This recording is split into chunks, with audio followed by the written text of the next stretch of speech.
नमस्कार। बाता राजस्व की चैनल पे आपका बहुत बहुत स्वागत है। इस चैनल पे बात होती है राजस्व नियमों की।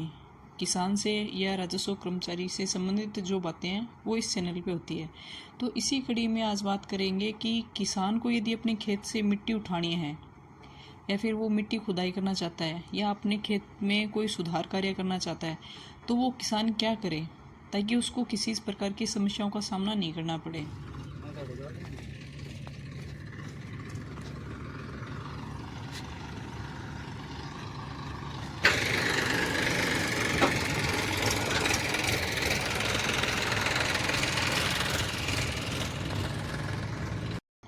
कई बार किसान जानकारी के अभाव में अपने खेत से मिट्टी उठा के बेच देता है या फिर कहीं पड़ोस में सड़क निर्माण का कार्य हो रहा वहाँ मिट्टी की आवश्यकता होती है तो नियमों की जानकारी नहीं होती और इस जानकारी के अभाव में बेवजह वो मुसीबत मोल आ ही जाती है।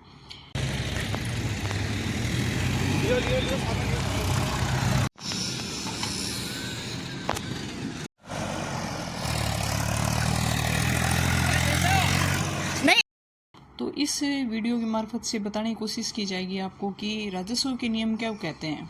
एक किसान यदि अपने खेत में मिट्टी की खुदाई करवाता है तो उसके लिए वो आवेदन कहाँ करे।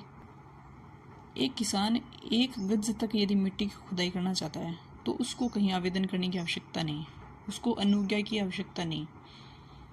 लेकिन 1 गज से यदि अधिक मिट्टी की खुदाई करना चाहता है तो उसको तहसीलदार के यहाँ आवेदन करना पड़ेगा और उस आवेदन के अंदर उसको सारी डिटेल लिखनी पड़ेगी।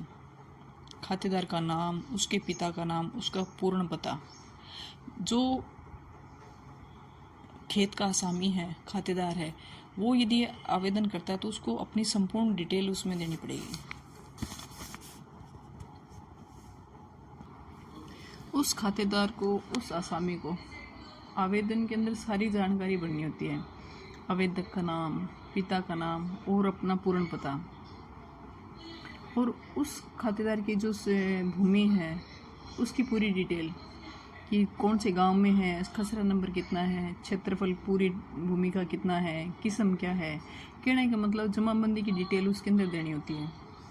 और स्पेशली उस खसरे की, उस मरबा नंबर की या फिर उस किले की जहाँ पे आपको खुदाई करवानी होती है, जहाँ की मिट्टी की खुदाई आपको करनी है, उस पर्टिकुलर खसरे का नंबर, क्षेत्रफल और उसकी किस्म।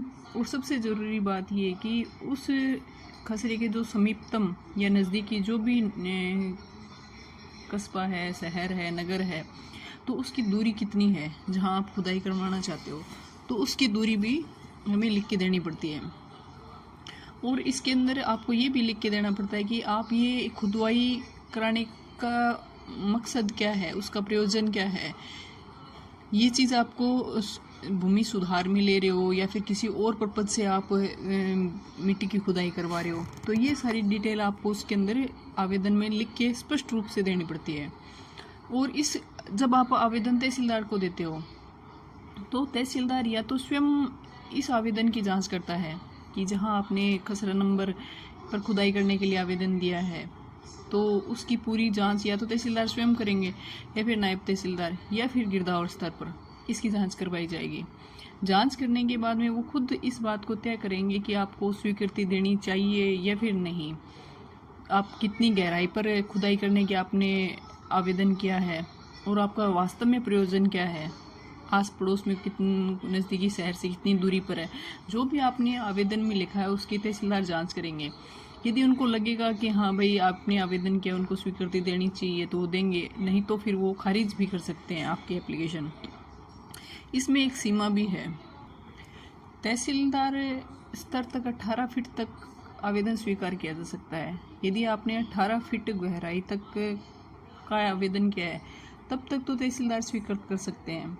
यदि आपने 18 फीट से अधिक का आवेदन कर दिया कि आपको 18 फीट से अधिक की गहराई तक मिट्टी खोदनी है, तो फिर आप तहसीलदार को एप्लीकेशन देंगे, तहसीलदार कलेक्टर को फॉरवर्ड कर देंगे अपनी रिपोर्ट करके, अपनी अनुशंसा करके, या फिर उनको जो भी उचित लगती है तो वो रिपोर्ट करके वो कलेक्टर को भेजेंगे। कलेक्टर इसकी स्वीकृति देंगे।